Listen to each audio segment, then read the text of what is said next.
ಆತ್ಮೀಯ ಬಂಧುಗಳೇ, ಶ್ರದ್ಧೆಯ ತಂದೆ ತಾಯಿಯಂದರೆ, ನಲ್ಮೆಯ ಸಾಹಿತ್ಯಾಭಿಮಾನಿಗಳೇ, ಪುರಂದರದಾಸರ ಈ ಕೀರ್ತನೆಯನ್ನು ನಾವೆಲ್ಲ ಕೇಳಿದ್ದೀವಿ. ಯಾರಿಗೆ ಯಾರುಂಟು ಎರವಿನ ಸಂಸಾರ, ನೀರ ಮೇಲಣ ಗುಳ್ಳೆ ನಿಜವಲ್ಲ ಹರಿಯೇ. ಎಷ್ಟು ಸರಿ ಅಂತ ಅನಿಸ್ಬಿಡೋದಲ್ವ? ಈ ಪ್ರಪಂಚದಲ್ಲಿ ಇರತಕ್ಕಂತಹ ಮಾನವನ ಜೀವನದ ನಿಜವಾದ ಸ್ವರೂಪವನ್ನು ಮತ್ತೆ ಅದರ ಅಪರಿಮಿತತೆಯನ್ನು ಬಹಳ ಸುಂದರವಾಗಿ ಹೇಳಿರುವಂತಹ ಒಂದು ಕೀರ್ತನೆ ಇದು. ನಮ್ಮ ಜೀವನ ಯೋಚನೆ ಮಾಡಿ ನೋಡಿ. ಆ ನೀರ ಮೇಲಿನ ಗುಳ್ಳೆಯಂತೆ ಅತಿ ಅಶಾಶ್ವತ, ಅಸ್ಥಿರ ಅನ್ಸೋದಿಲ್ವಾ? ಎಷ್ಟು ನಿಜ ಅಲ್ವಾ? ಇಂದಿದ್ದವರು ನಾಳೆ ಇಲ್ಲ, ನಾಳೆ ಇದ್ದವರು ಅದರ ಮಾರನೇ ದಿನ ಇಲ್ಲ ಅಂತಕ್ಕಂತಹ ವಿಚಾರವನ್ನ ಇಲ್ಲಿ ಬಹಳ ಸುಲಭವಾಗಿ ನಾವು ಅರ್ಥ ಮಾಡ್ಕೋಬಹುದು. ಈ ಒಂದು ಸೃಷ್ಟಿಯ ವೈಚಿತ್ರ್ಯವನ್ನ ದಾಸಶ್ರೇಷ್ಠರು ಬಹಳ ಸುಂದರವಾಗಿ ನಮ್ಮ ಮುಂದೆ ಅನಾವರಣಗೊಳಿಸ್ತಾರೆ. ಈ ಒಂದು ಕಗ್ಗದಲ್ಲೂ ಕೂಡ ಡಿ.ವಿ.ಜಿಯವರು ಮಾನವ ಜೀವನದ ಒಂದು ನಿಜವಾದಂತಹ ಸ್ವರೂಪವನ್ನೇ ನಮ್ಮ ಮುಂದೆ ಇಡ್ತಾರೆ. ಈ ಅಪರಿಮಿತತೆಯ ಸತ್ಯವನ್ನ ಸಮರ್ಥವಾಗಿ ಚಿತ್ರಿಸ್ತಾರೆ ಇಲ್ಲಿ ಡಿ.ವಿ.ಜಿಯವರು. ಈ ಒಂದು 85ನೆಯ ಕಗ್ಗ ಹೀಗಿದೆ.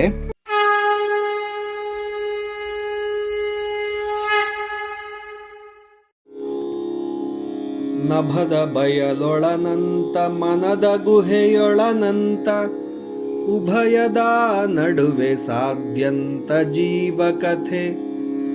ವಿಭುವೊಬ್ಬನೀ ಗಾಳಿ ಬುಡ್ಡೆಗಳ ನೂದುವನು, ಹಬೆಗುಳ್ಳೆಯೋ ಸೃಷ್ಟಿ ಮಂಕುತಿಮ್ಮ ಮಂಕುತಿಮ್ಮ. ನಭದ ಬಯಲೊಳನಂತ ಮನದ ಗುಹೆಯೊಳನಂತ ಉಭಯಾದ ನಡುವೆ ಸಾಧ್ಯಂತ ಜೀವಕತೆ. ಎಷ್ಟು ಚೆನ್ನಾಗಿದೆ ನೋಡಿ ಇಲ್ಲಿ. ಆಕಾಶದ ವ್ಯಾಜ್ಯ ಶೂನ್ಯತೆಯಂತೆ ಒಂದು ಸತ್ಯ ಆದರೆ, ಮನಸ್ಸಿನ ಒಂದು ಭಾವನೆಯಲ್ಲಿ ಅಡಗಿರುವಂತಹ ಆಂತರಿಕ ಗುಹೆಯಂತೆ ನಾವು ಅಥವಾ ನಮ್ಮ ಮನಸ್ಸು ಅಂತ ಹೇಳ್ಬೋದು. ಈ ಉಭಯ ಅಂತಂದ್ರೆ ಎರಡರ, ಅಂದ್ರೆ ಆ ಭೌತಿಕ ಆಕಾಶ ಮತ್ತು ಆಂತರಿಕ ಮನದ ನಡುವಿನಲ್ಲಿ ಸಾಧ್ಯಂತ ಜೀವಕತೆ. ಈ ಜೀವನದ ಕತೆ, ಈ ಜೀವಿಯ ಕತೆ ಅಷ್ಟರ ಮಧ್ಯದಲ್ಲೇ ನಡೆಯುತ್ತೆ. ಎಷ್ಟು ಚೆನ್ನಾಗಿ ನಡೆಯುತ್ತೆ ಅಂತಂದ್ರೆ, ವಿಭು ಒಬ್ಬನಿ, ವಿಭು ಅಂತಂದ್ರೆ ಸರ್ವವ್ಯಾಪಿಯಾಗಿರತಕ್ಕಂತಹ ಒಬ್ಬ ಪ್ರಭು ಅಂದ್ರೆ ಈಶ್ವರ, ಗಾಳಿ ಬುಡ್ಡೆಗಳನ್ನೂದುವನು. ಗಾಳಿಯಲ್ಲಿ ರೂಪುಗೊಂಡಿರುವಂತಹ ಈ ಒಂದು ಬುಡ್ಡೆಗಳನ್ನ ಅಂದ್ರೆ ಈ ಒಂದು ಗಾಳಿಯ ಒಂದು ಬುಗ್ಗೆಗಳನ್ನ ಊದ್ತಾನಂತೆ. ಆ ಊದಿರುವಂತಹ ಗಾಳಿಯ ಬುಗ್ಗೆಯ ಹಾಗೆ ನಮ್ಮ ಈ ಜೀವನ ಅಂತ ಹೇಳ್ತಾರೆ. ಊದಿನಿಂದ ಶುರುವಾದದ್ದು, ಅಂದರೆ ಹುಟ್ಟಿನಿಂದ ಶುರುವಾದದ್ದು, ಅದರ ಒಂದು ಒಡೆಯುವಿಕೆ ಅಂತಂದ್ರೆ ಸಾವಿನ ತನಕ ಅಷ್ಟೇ ಅಲ್ವಾ ಜೀವನ. ಇಲ್ಲಿ ಸಾಧ್ಯಂತ ಅಂತ ಹೇಳಿರುವಂತಹ ಪದದ ಒಂದು ಅರ್ಥ ಬಹಳ ಸುಂದರವಾಗಿದೆ. ಸಾಧ್ಯಂತ ಅಂತಂದ್ರೆ ಆದಿಯಿಂದ ಅಂತ್ಯದವರೆಗೆ. ನೀರಿನ ಮೇಲಿನ ಗುಳ್ಳೆ ಅಂತ ಹೇಳಿದ್ನಲ್ವಾ, ಅದೇ ತರ ಇಲ್ಲಿ ಗಾಳಿಯ ಬುಗ್ಗಿಗೆ ನಮ್ಮ ಇಡೀ ಜೀವನವನ್ನೇ ಹೋಲಿಸ್ತಾ ಇದ್ದಾರೆ ಡಿ.ವಿ.ಜಿಯವರು. ಹಬೆಗುಳ್ಳೆಯೋ ಸೃಷ್ಟಿ. ಈ ಸೃಷ್ಟಿಯು ಒಂದು ಹಬೆಯ ಒಂದು ಗುಳ್ಳೆ ಇದ್ದ ಹಾಗೆ, ಬಹಳ ಅಸ್ಥಿರ ಮತ್ತೆ ಕ್ಷಣಭಂಗುರ ಅಂತ ಹೇಳಿದ್ರೆ ತಪ್ಪಾಗಲ್ಲ. ಇಲ್ಲಿ ಬಹಳ ಸುಂದರವಾಗಿ ಡಿ.ವಿ.ಜಿಯವರು ಈ ಒಂದು ಕಗ್ಗದಲ್ಲಿ ನಮಗೆ ಜೀವನದ ಒಂದು ಅಸ್ಥಿರತೆ ಮತ್ತೆ ಆ ಒಂದು ಅಶಾಶ್ವತೆಯ ಬಗ್ಗೆ ಬಹಳ ಸುಂದರವಾಗಿ ಹೇಳ್ತಾ ಇದ್ದಾರೆ. ಒಂದು ಬದಿಯಲ್ಲಿ ಆಕಾಶದಂತಹ ವಿಶಾಲವಾದ ಹೊರಗಿನ ಶೂನ್ಯತೆ ಇದ್ರೆ, ಮತ್ತೊಂದು ಕಡೆ ಮನಸ್ಸಿನ ಗುಹಾಂತರ ಆಳವಾದ ಅಂತರಂಗ ಇನ್ನೊಂದು ಕಡೆ ಇದೆ. ಈ ಎರಡರ ನಡುವೆ ನಡೆಯುವಂಥದ್ದು ಈ ಜೀವಿಯ ಕತೆ ಅಂತಂದ್ರೆ ಬಹಳ ಅತಿಶಯೋಕ್ತಿ ಅಲ್ಲ ಅಂತ ಅನ್ಸುತ್ತೆ. ಇದು ಒಂದು ಮಾಯಾಜಾಲ ಅಂತಂದ್ರೆ ತಪ್ಪಲ್ಲ. ಇದು ಒಂದು ಮಾಯಾಜಾಲದಷ್ಟು ವಿಚಿತ್ರ, ಗಾಳಿಯಲ್ಲಿ ಮೂಡುವಂತಹ ಈ ಬುಗ್ಗೆಯ ಮಟ್ಟಿಗೆ ಅಂತ ಹೇಳ್ಬೋದು. ಹೇಗೆ ಗಾಳಿಯಲ್ಲಿ ಮೂಡ್ತಕ್ಕಂತಹ ಆ ಬುಗ್ಗೆಯ ಒಂದು ಅಸ್ಥಿರತೆ ಇದೆ, ಹಾಗೆ ಈ ಜೀವನ ಅಂತ ಹೇಳ್ತಾ ಇದ್ದಾರೆ ಡಿ.ವಿ.ಜಿಯವರು. ಈ ಎಲ್ಲದನ್ನು ಕೂಡ ತಟಸ್ಥವಾಗಿ ನೋಡುವ ವಿಭು ಅಂದ್ರೆ ಆ ಈಶ್ವರ ಒಂದು ಶಕ್ತಿ ಅಂತಂದ್ರೆ ತಪ್ಪಲ್ಲ ಅಲ್ವಾ? ಆ ಭಗವಂತ, ಅವನ ದೃಷ್ಟಿಯಲ್ಲಿ ಈ ಸೃಷ್ಟಿ ಏನಪ್ಪಾ ಅದು ಅಂತಂದ್ರೆ ಹಬೆಗುಳ್ಳೆ ಅಂತ. ಅಂದ್ರೆ ಒಂದು ಕ್ಷಣಕ್ಕೆ ಮೂಡಿದ ಮುಂದಿನ ಕ್ಷಣಕ್ಕೆ ಇಲ್ಲವಾಗುವ ಒಂದು ದೊಡ್ಡ ಪಾರಮಾರ್ಥಿಕ ಸ್ಪಂದನೆ ಅದು ಅಂತಂದ್ರೆ ತಪ್ಪಲ್ಲ ಅಲ್ವಾ? ನಮ್ಮ ಜೀವನವನ್ನ ಇಲ್ಲಿ ಸೃಷ್ಟಿಗೆ ಹೋಲಿಸ್ತಾ ಇದ್ದಾರೆ.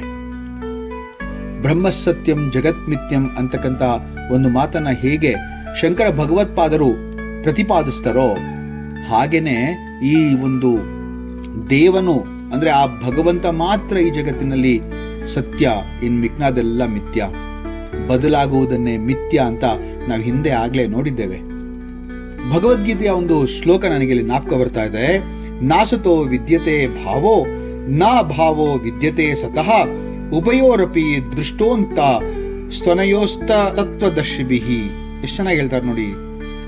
ಇಲ್ಲಿ ಅಸತ್ ಅಂತ ಪದಕ್ಕೆ ಒಂದು ಇರುವಿಕೆ ಇರಲ್ಲ ಅಂತ ಹೇಳ್ಬೋದು.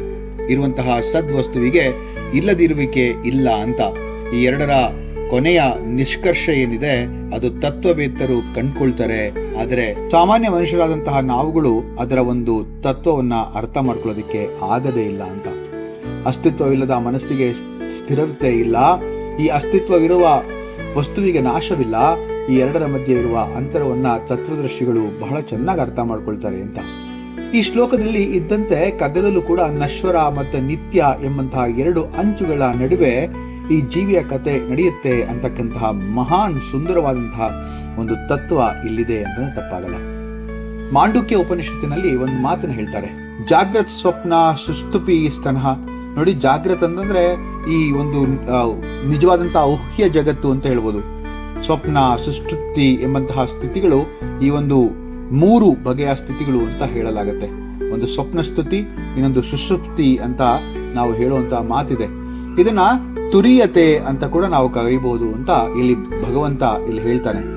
ಕಗ್ಗದಲ್ಲಿ ಇರುವ ಹಾಗೆ ಉಭಯದ ನಡುವೆ ಅಂತಕ್ಕಂಥ ಮಾತು ಈ ತತ್ವವನ್ನ ನಮಗೆ ಸ್ಮರಣೆ ಮಾಡಿಕೊಡುತ್ತೆ ಅಂದ್ರೆ ತಪ್ಪಾಗಲ್ಲ. ಹೊರಗಿನ ಜಗತ್ತು ಮತ್ತೆ ಒಳಗಿನ ಆಂತರಿಕ ಜಗತ್ತಿನ ಮಧ್ಯೆ ನಡೆಯುವಂತಹ ನಾಟಕವೇ ಅಲ್ವೇ ಈ ಜೀವನ. ಹಾಗಾಗಿ ಜೀವನ ಅಂತಂದ್ರೆ ಹಾಗೆ ಎಷ್ಟೋ ಜನ ಕವಿಗಳು, ಎಷ್ಟೋ ಜನರು ಈ ಒಂದು ಜೀವನವನ್ನ ಬಹಳ ಸುಂದರವಾಗಿ ಹೋಲಿಕೆಯ ಮುಖಾಂತರ ದೃಷ್ಟಾಂತವನ್ನ ಸೇರಿಸಿ ಹೇಳುವಂತಹ ಒಂದು ಪರಿಯನ್ನ ನಾವು ನೋಡಿದ್ದೇವೆ. ಈ ಭೂಮಿ ಬಣ್ಣದ ಬುಗುರಿ, ಆ ಶಿವನೇ ಚಾಟಿಕಣೋ, ನಿಂತಾಗ ಬುಗುರಿಯ ಆಟ, ಹೊಡಿತಾನೆ ಚಾಟಿಯ ಏಟ. ನೋಡಿ ಎಷ್ಟು ಚೆನ್ನಾಗಿ ಬರೀತಾರೆ ಕವಿ. ಈ ಕವಿತ್ವವನ್ನ ನಾವು ಅರ್ಥ ಮಾಡ್ಕೊಳ್ಳೋದು ಬಹಳ ಬೇಕಾಗಿರುವಂತಹ ಒಂದು ವಿಷಯ ಅಂತ ಹೇಳಿದ್ರೆ ತಪ್ಪಾಗಲ್ಲ. ಮರಳು ಗಾಡಿನಲ್ಲಿ ಗಾಳಿಯಿಂದ ಉಂಟಾಗುವಂತಹ ಮರಳಿನ ಬಳೆಗಳನ್ನ ನೋಡಿ. ಇವು ಕ್ಷಣಕಾಲ ಮಾತ್ರ ಇರುತ್ತೆ ನಿಜ, ಗಾಳಿ ನಿಂತ ತಕ್ಷಣ ಅದು ಮಾಯವಾಗುತ್ತೆ. ಹಾಗೇನೆ ಏನೋ ಈ ಜೀವಿಯ ಜೀವನವು ಕೂಡ ಅಷ್ಟೇ ಕ್ಷಣಿಕ.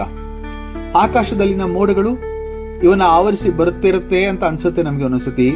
ಆದ್ರೆ ಯಾವುದೋ ಒಂದು ಕಡೆಯಿಂದ ಗಾಳಿಯ ಒಂದು ಹೊಡೆತ ಅದನ್ನ ದೂರ ಎತ್ಕೊಂಡು ಹೋಗಲ್ವೇ? ನಮ್ಮ ಭಾವನೆಗಳು ಮತ್ತೆ ನಮ್ಮ ಸಂಕಲ್ಪಗಳು ಕೂಡ ಹಾಗೆಯೇ ಅಲ್ವಾ? ಕೊನೆಗೆ ಈ ಒಂದು ಕಗ್ಗದಲ್ಲಿ ಅದ್ವೈತ ತತ್ವ ಸಿದ್ಧಾಂತವನ್ನೇ ಇಲ್ಲಿ ಬಹಳ ಸುಂದರವಾಗಿ ಸುದರ್ಶನವಾಗಿ ಎತ್ತಿಡಿತಾರೆ ಡಿ.ವಿ.ಜಿಯವರು. ಸೃಷ್ಟಿ, ಜೀವಿ ಮತ್ತು ಈಶ್ವರ ಇವೆಲ್ಲವನ್ನ ಕುರಿತು ತತ್ವಗಳನ್ನು ಹೇಳುವ ಮೂಲ ಸತ್ಯವನ್ನ ಸಾಂಪ್ರದಾಯಿಕವಾಗಿ ಮತ್ತು ಸರಳ ಭಾಷೆಯಲ್ಲಿ ಇಲ್ಲಿ ಡಿ.ವಿ.ಜಿಯವರು ಹೇಳ್ತಾರೆ ಅಂದ್ರೆ ತಪ್ಪಾಗಲ್ಲ. ಈ ಪದ್ಯ ಬುದ್ಧಿವಾದಿಗಳಿಗಿಂತಲೂ ಕೂಡ ಧ್ಯಾನಿಯಾದ ವ್ಯಕ್ತಿಗೆ ಅಂದ್ರೆ ಸ್ತುಪ್ತವಾಗಿ ತನ್ನಲ್ಲೇ ವಿವೇಚನೆಯಿಂದ ತನ್ನಲ್ಲೇ ಒಂದು ಸ್ಪಂದನೆಯನ್ನು ನಡೆಸುವಂತಹ ವ್ಯಕ್ತಿಗೆ ಬಹಳ ಆಳವಾದ ಅರ್ಥ ನೀಡುತ್ತೆ ಅಂದ್ರೆ ಇಲ್ಲಿ ತಪ್ಪಾಗಲ್ಲ. ಕೊನೆಗೆ ಡಿ.ವಿ.ಜಿ ಹೇಳೋದೇನು ಅಂತಂದ್ರೆ, ನಾವು ಎಷ್ಟೇ ಈ ಜಗತ್ತಿನಲ್ಲಿ ದೊಡ್ಡ ದೊಡ್ಡ ಕೆಲಸಗಳನ್ನ ಮಾಡಿದ್ರು ಕೂಡ ಅದೆಲ್ಲ ಗಾಳಿಯ ಬುಗ್ಗೆಗಳೇ ಇದ್ದ ಹಾಗೆ, ಬಹಳ ಕ್ಷಣಿಕ ಅಂತ. ನಮ್ಮ ಈ ಜೀವನದ ಕತೆ ಒಂದು ಆಕಾಶದ ಶೂನ್ಯತೆ ಮತ್ತು ಮನಸ್ಸಿನ ಗುಹೆಯ ನಡುವೆ ನಡೆಯುವಂತಹ ಒಂದು ಚಿತ್ತ ಪ್ರತಿಬಿಂಬ ಅಷ್ಟೇ ಅಂತಂದ್ರೆ ಅದು ತಪ್ಪಾಗಲ್ಲ. ಈ ಎಲ್ಲವನ್ನ ತಟಸ್ಥವಾಗಿ ನೋಡ್ತಾ ಇರೋನು ಯಾರಪ್ಪ ಅಂತಂದ್ರೆ ಆ ವಿಭು ಅಥವಾ ಭಗವಂತನ ದೃಷ್ಟಿಕೋನದಿಂದ ಈ ಸೃಷ್ಟಿಯು ಕೂಡ ಒಂದು ಹಬೆಗುಳ್ಳೆ ಅಂತ ಹೇಳಿದ್ರಲ್ವಾ. ಹಾಗೆ ನಭದ ಬಯಲೊಳನಂತ ಮನದ ಗುಹೆಯೊಳನಂತ ಉಭಯದ ನಡುವೆ ಸಾಧ್ಯಂತ ಜೀವಕತೆ, ವಿಭುವೊಬ್ಬನಿ ಗಾಳಿ ಬುಡ್ಡಿಗಳ ನೂದುವನು ಹಬೆಗುಳ್ಳೆಯೋ ಸೃಷ್ಟಿ ಮಂಕುತಿಮ್ಮ. ಮುಂದಿನ ಕಗ್ಗದೊಂದಿಗೆ ಮತ್ತೆ ಭೇಟಿ ಆಗ್ತೇನೆ. ನಮಸ್ಕಾರ.